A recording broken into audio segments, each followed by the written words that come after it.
like science. I like science. I like science.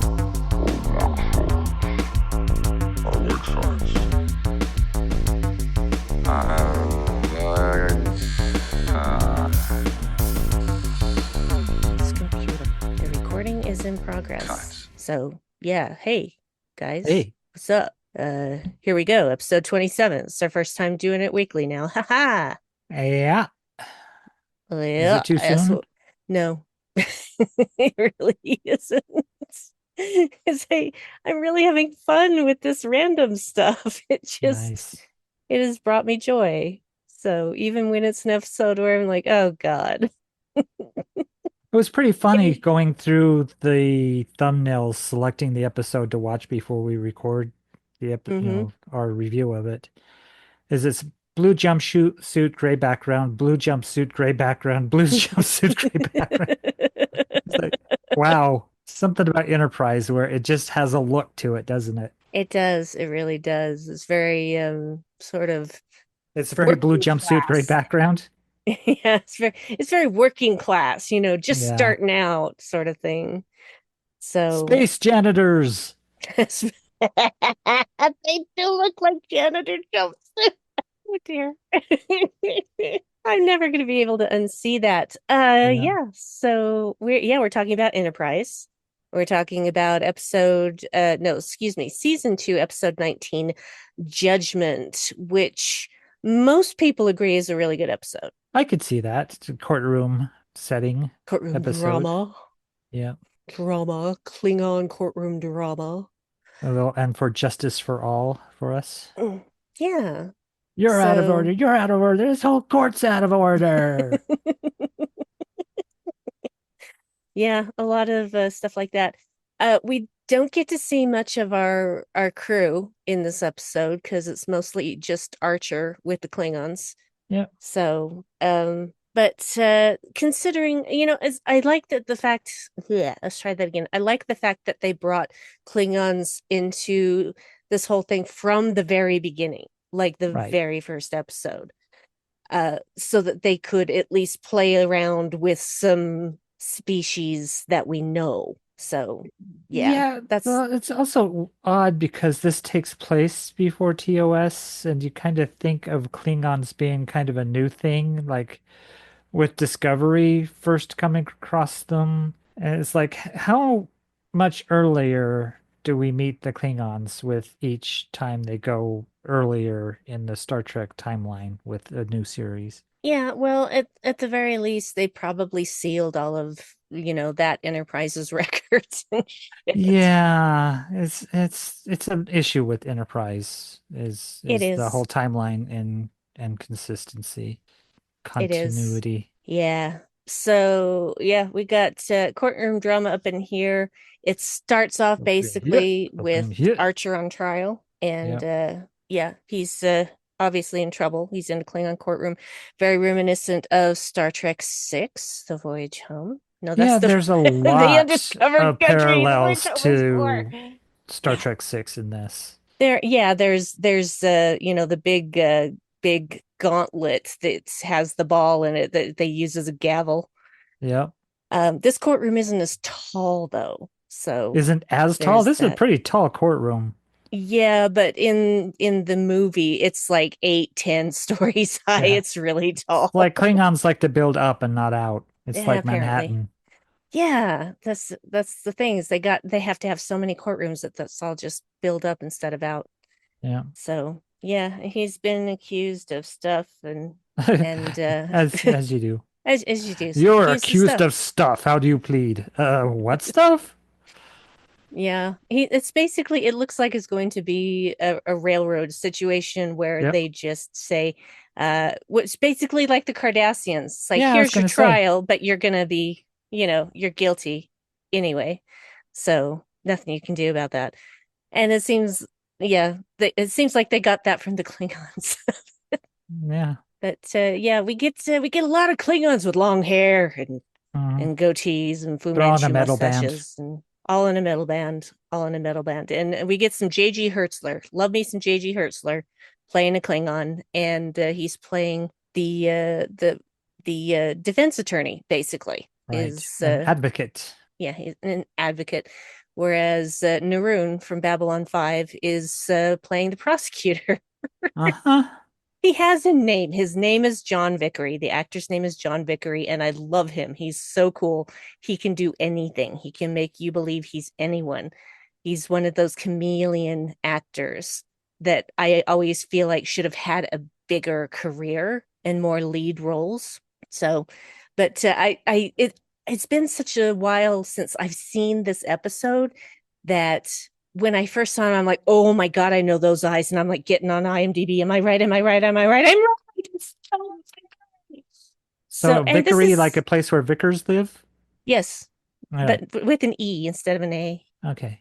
So So Vickery, so vicary. Vicary, not Vickery. Vicari. Yeah. Vicari is the vicar place. Right. So yeah, and this is not his first appearance in Star Trek. He was Mm. actually in an episode of Next Generation in 1991. So there, haha. And he'll be in an episode of Star Trek again, if I remember correctly, or maybe I'm confusing it with something else. Mm. I want to I say can't that tell. was this Deep Space Nine, I think. Anyway, I can't remember. All right. Long story short, Well, the if he shows guy's up been in again, we'll Trek. know. Yeah. Yeah, absolutely. I could go to IMDb and look, but I'm not going to do that because All we right. have an episode to put out. So yeah, basically the cold open is you're guilty and then run credits, I guess. Yeah, You pretty don't get much much. context. So, but when we get back from the credits, which we skipped, sorry guys, we are back in the courtroom, and basically he's guilty, and they're um, uh, just gonna put him in prison or actually kill him probably Yeah. because he's been trying to foment rebellion against the Klingon Empire, and he's hiding rebels on his ship, and the Klingon bird of prey that had intercepted them actually wasn't a bird of prey; it was a D5, wasn't it? Yeah, it was a Uh, D5. D5, and the captain of that basically, because basically these people, their planet was annexed by the Klingon Empire, who promised them that they would take care of them. You know, you're under our protection, we'll make sure you're fed and clothed, and then just proceeded to strip mine the entire planet and leave them to die. So, great idea, Klingons. That's not gonna come back to bite you ever, is it? Yeah, Hmm. they're just being colonists. Yeah, being fucking colonists. They Ugh. just show up, claim a country as their own or a planet as their own, Yeah. strip it for resources, and then abandon it. Mm-hmm.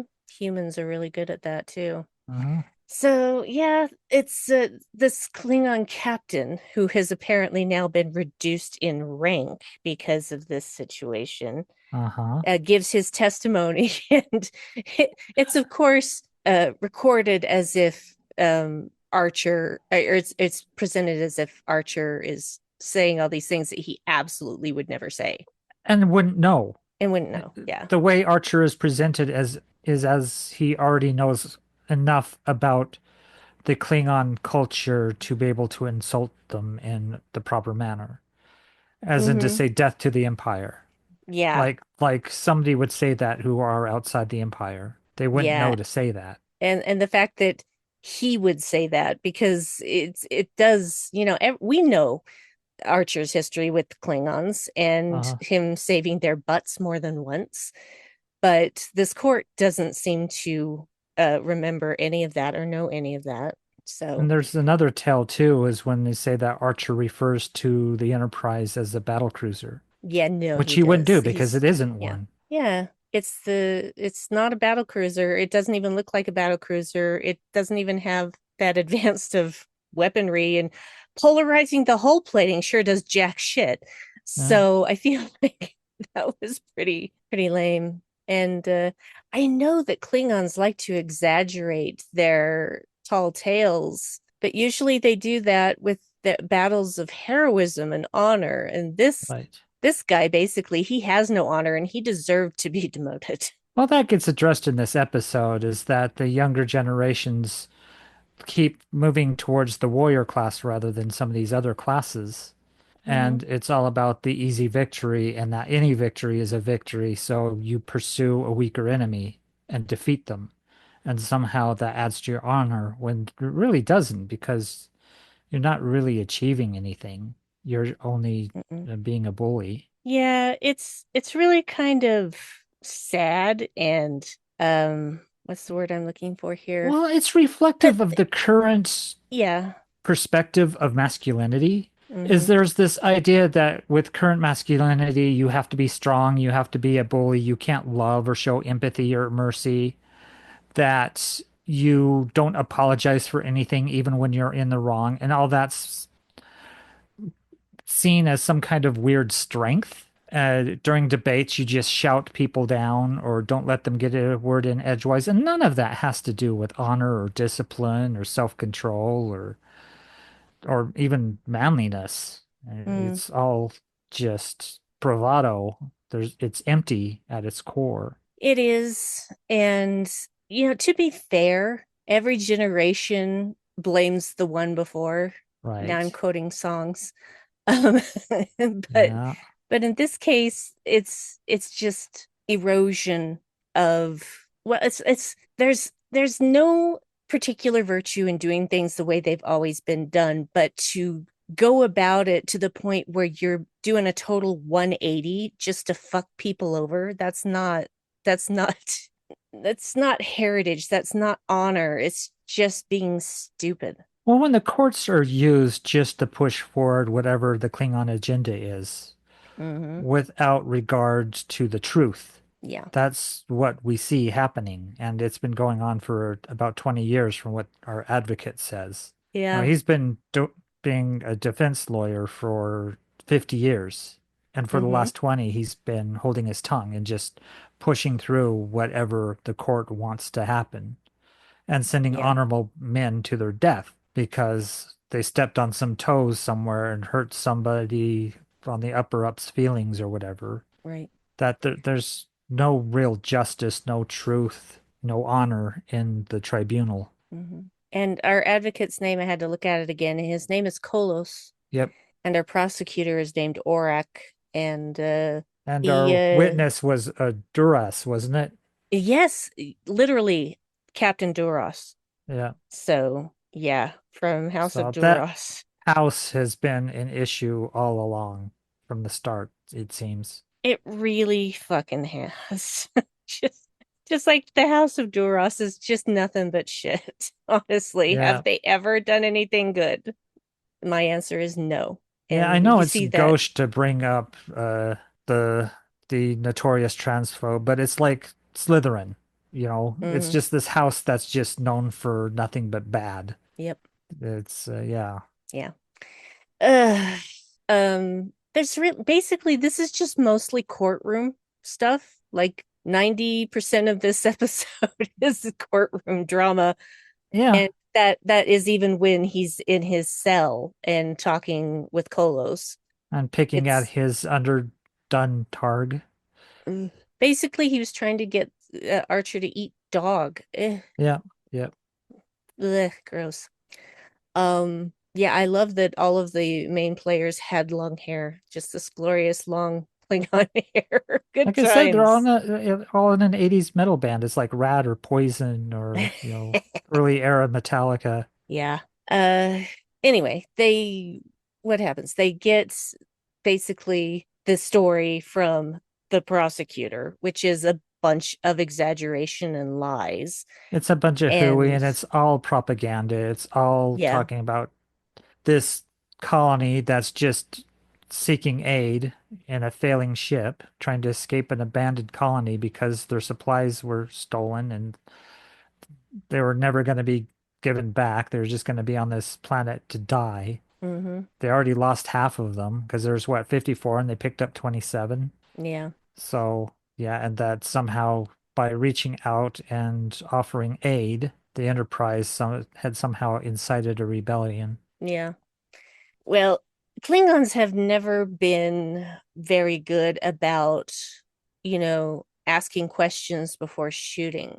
Yeah. So that's kind of their thing. They don't actually find out what's going on. They just make a snap judgment and start killing everyone. That's that's how they roll. Well, So, as much as they all want to contribute to the Empire itself is pretty sad mhm. that it's just expanding and taking planets and just stripping planets of its resources and abandoning them. It's just there's nothing honorable about it. They're not really adding anything to the glory. They're just poor management and Yep. it's not sustaining. It's just Yeah. consumption. We see some of that in Star Trek Discovery too, because that we got to see actually not the beginning of the Klingon War, but kind of the preamble, the preview of the Klingon War, and then they ended up in the alternate in the mirror universe for a while. But yeah, there was a lot of shady shit that the Klingon were pulling Yes. during that Klingons were pulling during that time. But yeah. Anyway, so basically the prosecutor does his thing and then the judge basically says, I'll consider the evidence. And that's pretty And much Archer's it. like, why don't I get a chance to talk? Why aren't you defending me? Why aren't you letting me tell what happened? What Hmm. actually happened? And they talk about it when Archer's back in his cell. And when they go back into the courtroom, that's basically what Kolos starts doing. It's like, it's time for me to present my side of the story. and And he and cites it's in precedent. He's yeah. like, this is what our law books say is that the defendant at any time has the right to defend themselves. And Mm-hmm. why don't we extend that right to Archer? Why are we Yeah. overlooking that? Why aren't we Eh, treating him as we would any Klingon? yeah. And of course, it's supposed to be uninterrupted. It's like they have the right to present their defense without interruption from the prosecution. And what does Oric do? He just keeps on fucking interrupting. Well, And the not to judge his own does credit, warn though, him. because each Yeah. time he interrupts, there's some kind of counter argument that's presented that Mm-hmm. undermines his interruption. And so he's Yeah. really digging his own hole. Yeah, but the judge kept saying, "You shut your mouth," Yeah, basically. shut your pie Shut hole, up. as yeah, Yeah, shut bailiff your pie Jesse hole, Thorne because would I'm say. in charge here, not you, Yeah, Oric. So yeah, so we get the real story, uh, and it's basically what we would assume that this crew would do. yeah, There's a distress signal from a ship. They go to help. They get people on board. I mean, their ship is venting something or other. Can't even remember what that was. yeah, And they had to evacuate and get everybody to Enterprise, treat them for, I don't even know what they had been exposed to, but whatever it was, they were probably yeah. going to die from it. And that's when they got the story of why they were trying to escape. And Archer isn't very happy about that, but he's more concerned about taking care of these people. Yep. But my question is, and this is not something that is answered in the episode, is how did they get Archer? That doesn't get addressed, does it? Mm-mm. Because he was on that ship Mm-hmm. with everybody else the whole time. Mm-hmm. They just fly by and transport him? Because that's a pretty big plot hole. How did they apprehend Archer? Yeah, they never explain that, which I found strange. Huh. Yeah. Maybe they sent an overwhelming group of Klingon ships and demanded they hand him over. But you'd Mm, think the Enterprise crew would have figured out a way out of that yeah.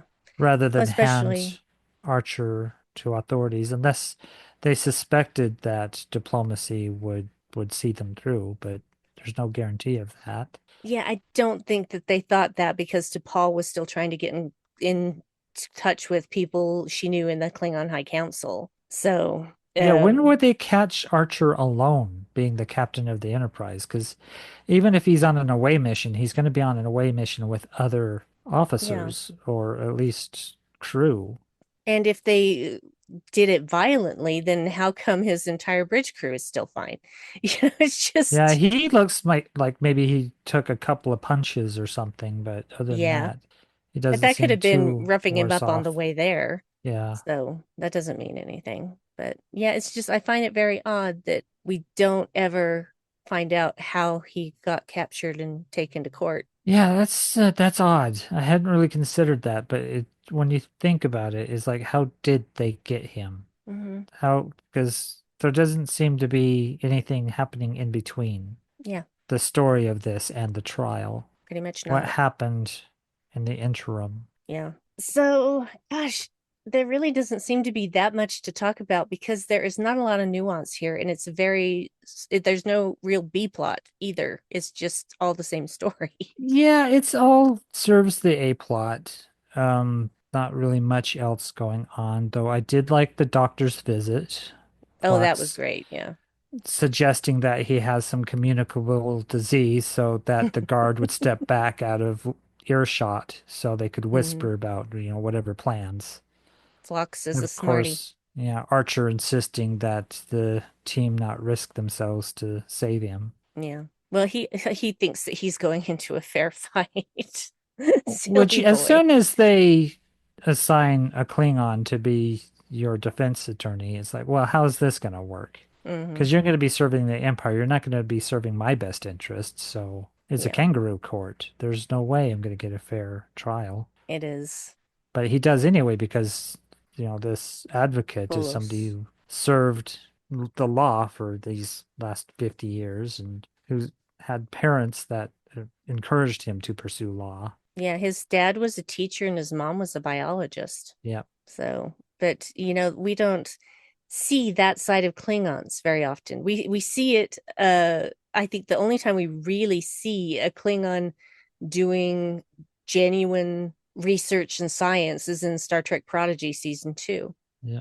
And then we do have the Klingon, I guess, chef or restaurateur on Deep Space Nine. We get a touch of that. It also sings Yeah. opera while serving food. Yeah, not the same thing. But Not the same. Well, it's still in the yeah, it's no, I not get what you what you would mean. think Klingons would do. True, That true. they're in the creative field in food service and entertainment and hospitality. You don't think of Klingons being that. Well, they are very into their operas. Yeah. Like very into their operas. I mean, even Worf knows the operas. Yep. What the arias where they actually kill themselves during the song. It's like that's got to be an expensive ticket on Broadway, let me tell you. It's Yeah, tonight's performance only. yeah. Ugh. Anyway, the long and short of it is that Kolos mounts his defense and is like, "Hey, this is the same guy that did this and did this and did this and did this, and you want to, put him behind bars." Yep. You think that he's this kind of person that would foment rebellion? Really? Yeah, because what he saved a Klingon vessel that was in distress. He also Hmm. possibly prevented a Klingon civil war. So Hmm. those are the two that stood out to me that they Yeah. mentioned. And that he's already encountered the Klingon chancellor. Hmm. And like they met one on one kind of thing, so he knows the higher command. Yeah. Which is kind And of funny because the prosecutor, the our Oric. advocate's like, hey, did you not really do that much research? You kind of getting lax in your research if you didn't know, because this is on record. You could Hmm. look this guy up and find this information. You're trying to railroad this human just because you can, and just because it serves your purpose, and that everybody has this bloodlust and wants to, accuse everybody and send him off to the mines or to death that, The just a mines are death. little perusal, you'd find out that this guy has actually aided the Klingon Empire more than he's done any harm to it. At the very Yeah. worst, he's a nuisance because he Yeah, interferes in Klingon affairs. he's one of those people, Oric is one of those people that has become comfortable in just, making sure everybody gets pronounced guilty because Right. it's not a true courtroom anymore. It's not serving justice anymore. And so of course he didn't do any research. He thought he was going to bag this in the first Yeah. session. Yeah. He had no idea who he was up against. I mean, yeah, obviously he would have had to know Kolos, but I don't think he understood uh that Archer was more formidable in his decency Right. than Auric could ever be in his hatred of humans.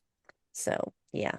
But yeah, they basically the sentence of death is commuted, so Right. that's the verdict.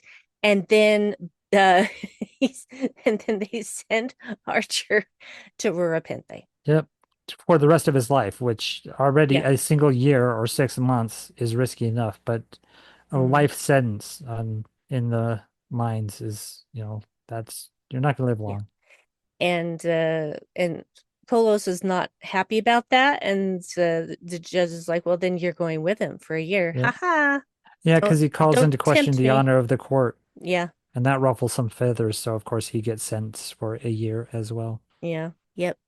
And of course, they're stuck in the mines. Oh, yeah, the thing I didn't expect is for them to actually go to the mines when I first saw this episode. I didn't Ah, think they'd actually get to the point where they sent them to the mines. I thought, oh no, they're going to come rescue them. No, they yeah. didn't come rescue them until after they'd been in the I mines. thought it was going to be an in transit thing, just how Michael Burnham got freed. Yeah. But no, Kolos and Archer with their pickaxes just mining away, mining away. And it was a dilithium mine, It wasn't a uh, lithium as but far it as I didn't knew. look like dilithium. No, it So looked like white styrofoam. yeah, because dilithium is kind of pinkish. Yeah, and it's more crystalline. This Yeah, looked well, like I can chalk understand. almost. Yeah, I can understand that if you were mining it, it's not like you're gonna cut it out of the wall in Yeah, its crystalline form. You're gonna cut out a chunk and then, go in with finer tools and get that out. right. But that's not really what they did, is it? So, but yeah, Malcolm shows up to save him, and he tries to get Kolos to come with him, and Kolos is like, "No, if I want to make change, if I want to affect change, I can't do it by leaving my people." Right. And he decides to stay there, serve his sentence, and then we never hear about him again. Interesting that. Yeah. You'd think that'd be something that they'd go back to, that we went back into law or Mm, became some kind of activist or something and changed the way the law was done yep. or restored some things. But no, I don't really hear much about him anymore. So yeah. It's Again, weird it's noises pretty outside. straight. I know, right? It's Yeah, pretty maybe they're doing straightforward. construction. And they shouldn't be doing construction on Saturday Yeah, because they usually don't do that. But right. anyway, it's a pretty straightforward episode. I really loved the performances of the advocate and the prosecutor because, they're people I both know from other things or people who I have seen as other characters in science fiction shows. And I think that they were just really great, especially with the Klingon teeth. I mean, I Yep. do not know how John Vickery was able to do such a clear enunciation of his words with those Klingon teeth, but man, he did. Yeah, I don't know. I don't know if maybe they dubbed them over it afterwards or they just did it recording live it in the scene. yeah. It didn't seem like dubbing. I can usually Yeah, tell when it's dubbing yeah, because it's just not quite the same. It right. doesn't because they were in this room that had a bit of an echo to it. Yeah, So it would be really hard to dub anything without going back to that room, I yeah. guess, because it's very echoey. Well, you want courtrooms to be echoey. You want people to be able to hear. So, but yeah, I thought both of them did a great job with their roles. J.G. Hertzler as Kolos and Sean Vickery as Orak. Orak. Yeah. And the grizzled old Klingon who was the judge, I didn't look up his name. And he Fair. doesn't even actually have the character doesn't have a name. I think it's just listed as judge. Let's see. Yeah, Advocate Kolos, blah blah blah, main cast, blah blah blah.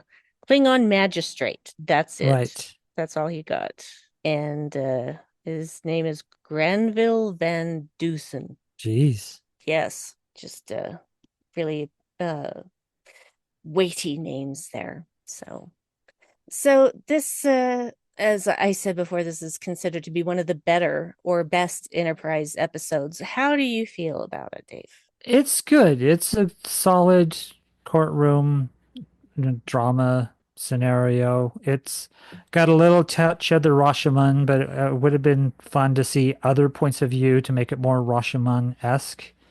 We get the two. We get Archer's story and we get the Dora story, Mm, and that's really it. But that's fair. You only have so much time, and there's other things they want to address in this episode, like yeah. the seeming collapse of the Klingon Empire, this kind of the losing of its way that gets touched upon. Yeah, good performances all around. Yeah, we don't really get much from the crew, but what we do is serviceable. Hmm.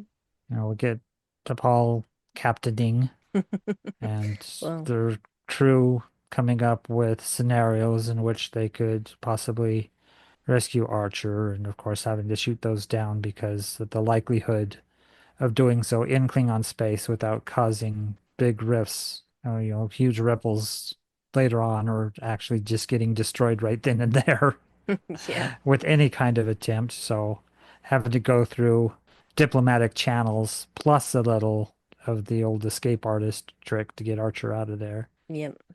Yeah, I enjoyed this episode a good deal. Interesting set, that tube of a courtroom, very tall, Mm, very narrow, very round. claustrophobic Yeah, a little bit. the everybody carrying their spears and thumping on the ground and just bloodthirsty manner in which they wanted to see Archer thrown to the wolves. But yeah, to have it all turned around. Would have been interesting to see turning the crowd towards Archer too, but we didn't see that happen, which No. is, a pretty tall order, I guess. Yeah, well, the people that were there seemed to be all from the warrior caste, so to Yeah, speak, and so yeah, they just want blood. They don't care. They want to see blood. yeah. And it's like you can't question their honor even if they're being dishonorable. Yeah. It's like, Yeah, how does that work? it's that thing where they're saving face rather than maintaining their honor. Hmm. They want the appearances of being proper rather than actually doing the just and rightful thing. Yeah, that is true. I just don't really have anything more to say. Well, there's not much else because, like we said, there's no real B plot. Because, the stuff going on Enterprise is just either in flashback to what happened with, shaking off this Klingon vessel that was threatening them, for exchange of these escaped colonists, or not a colonist, but yeah, the refugees. Yeah, and the planning of a rescue mission. Yeah, that's really about it. Yeah, and we don't even really see much of the plan of the mission. We just all of a sudden Malcolm's there to get everybody out. Yeah, we see a bunch of new people show up into the mines, and a lot of them have their hoods drawn. Thought one of them was going to be T'Pol, but it ends up being Reed. Yeah, which makes And sense because he's a security guy. like when Reed's introduced to the advocate, he's like, "Oh, it's a pleasure." It Hmm. doesn't do a take back or double take or anything like that. It's just seems like a genuine sign of respect and a greeting to Yeah. somebody that Archer introduced as a friend. Yeah. All right, I guess that's it. Unless you want to talk about pain sticks, and you make a Nope. drinking game about how often somebody gets hit by a pain stick. Yeah. Well, that's the main form of torture with the Yeah, Klingons. I mean, it's easy unless you don't charge your pain stick overnight and then you don't get the results you want.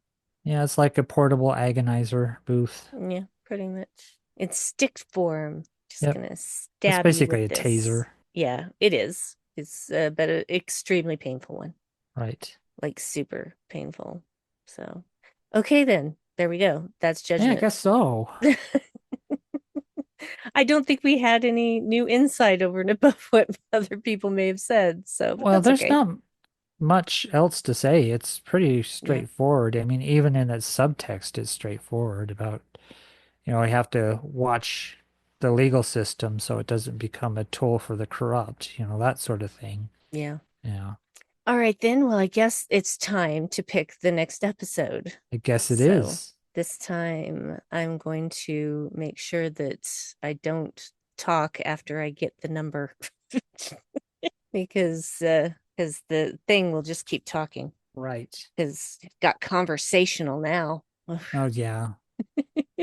Okay, let me get to the spreadsheet here. And all right, so we're at a total of 948 episodes now. Yep. All righty, so here we go. Ziggy, give me a number, random number between 1 and 948. Here's your random number, 673. Ooh, some late era stuff again. Possibly another Enterprise, maybe not. No, I'm gonna go with probably Voyager or Deep Space Nine. Let's see, 673. 670. Oh, no, no, no. That's the we can't do that. Why is Do it you know one we why? already done? Why is It's that? the one we just did. It's the one we just did. So It's what did Judgment. we decide? Is it a heads or tails thing whether we go up or No, no, down? no. It's I don't think that we should do that. I think because we have enough that we haven't done that we can just pick another Just number. So just let's do pick that. another number? Okay, I Yeah. thought we would just go So up or down one. I know, but then we're still in the same series and it's more fun to be more random. Okay, you want to randomize it more. All right. Yeah. All right, so let's try it again. Ziggy, give me a random number between 1 and 948. Here's your random number, 382. 382. 382. Well, that's definitely old stuff. All right, 382. That might be next There. generation. Give me a second. I gotta put my glasses on. 382. Actually, it is Deep Space Nine. Oh, wow. So That's this surprising. is 382. The episode is Indiscretion. It's season 4, episode 5. Okay. So that is it. Indiscretion. Indiscretion. All right. Are you upset with me now? No, Okay. You're just feeling it's like just you kind were. of it's just the standard thing of bouncing between uh Enterprise Voyager and Deep Space Nine seems to be the way of things. You'd think we'd be getting more of Next Generation because there's Yeah, what, we 7 seasons of that? yeah, there's 7 seasons of all of those three. Seven Yeah. seasons of Deep Space Nine, 7 seasons of Voyager, 7 seasons of Next Generation. So it is really weird that we don't land on Next Generation more. Yeah. And I think we still have yet to do TOS. We haven't done TOS, we haven't done Discovery, we haven't done Yeah, Strange New Worlds. we haven't. We Was that it? Strange I New think Worlds? those are the three we haven't done. Yeah, because we've done Lower Decks, we've done Prodigy, we've done Picard. Yeah, there we are. Yeah. Okay, kids, there you go. Judgment. And your homework for next week, Is Indiscretion, Indiscretion. which comes backwards because there should be indiscretion before there's judgment. That's so true. You are correct, Dave. So yeah, and that's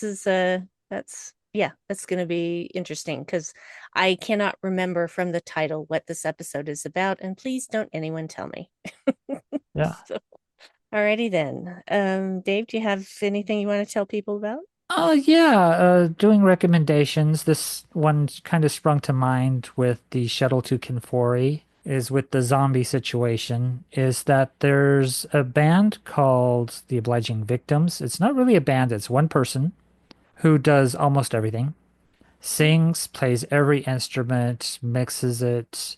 I think everything but the mastering because I guess with mastering you want a specialist to do it for it to sound good.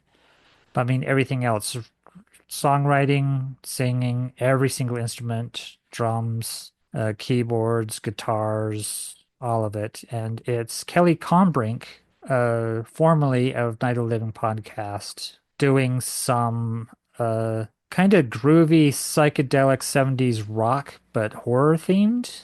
Hmm. And it's a band called Obliging Victims. There's one full album out that's really good. What's going on here is probably my favorite song off that album. about coming home and finding that your lover has murdered somebody in your bed, Ugh. and then you offer to help hide the body because you're in love. So it's a love Wow. song. And there's some EPs. One of them is music from a fictional zombie trilogy. And I think there's even some fake movie promo elements to it where he got on some of his podcasting friends to do some of the voices Mm. and to simulate scenes from the movie, like this summer, you know, that kind of thing. It's really good stuff. And it's like the fact that this one person is doing all of this, and it's really, really good 70s style psychedelia with a horror theme. So Oh, check out The Obliging Victims on do Bandcamp. that thing. Yeah. Do it. Do it. Cincinnati, Uh, Ohio represent. yes. And Dave and I also do another podcast, Boldly Go, which is Star Trek Strange New Worlds podcast. Yep. And we've been having fun with that. It's been nice to have you do that with me because it sure saves a lot of time on scheduling, but also you bring up interesting points and Right you're back at you because you helped clarify some zombie issues I had with the shuttle to Kinfori, and we managed to crack that nut. So yeah. yeah, without Do you, your assistance, I'd probably still have kind of some weird feelings about that episode. well, I'm happy to help because sometimes I just come out of left field with a theory. Yep. Yeah. It's like, why zombies? Of all the things they could do, why zombies? Like, well, maybe it's not about them and it's about her. And it's like, oh, I get it now. Well, great. Now they won't listen to the episode. Well, there's other things we talk about, such as the title of the episode is Klingon customer service, and you have to go pretty deep into the episode before we get around to that. Yeah, you're gonna want to hear that. So yeah, that's available on your podcatchers of choice, and we're having a Yep, great boldly time with go. that. And yeah, Boldly Go, a Star Trek Strange New Worlds podcast. And yeah. Oh, I do a live show with my friend Dan when there are new episodes of Star Trek happening, and it's called The Unready Room. And it's usually on a Saturday at 12 noon Mountain Time. Figure that out for yourselves, kids. You have various resources to determine what time that is for you. And it's even if you can't see it live, it goes up on his YouTube channel, which is Kurt Ratz Productions, so you can see it after the fact and join in the fun. And we really enjoy doing that. It's just a live show, and everything we say is at the spur of the moment.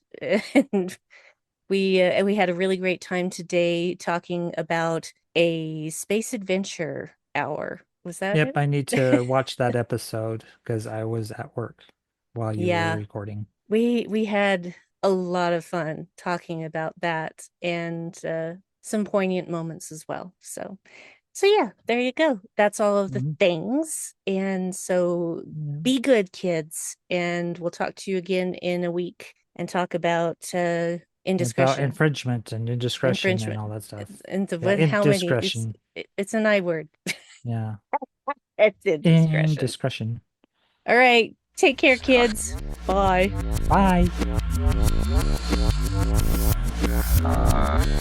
Yeah.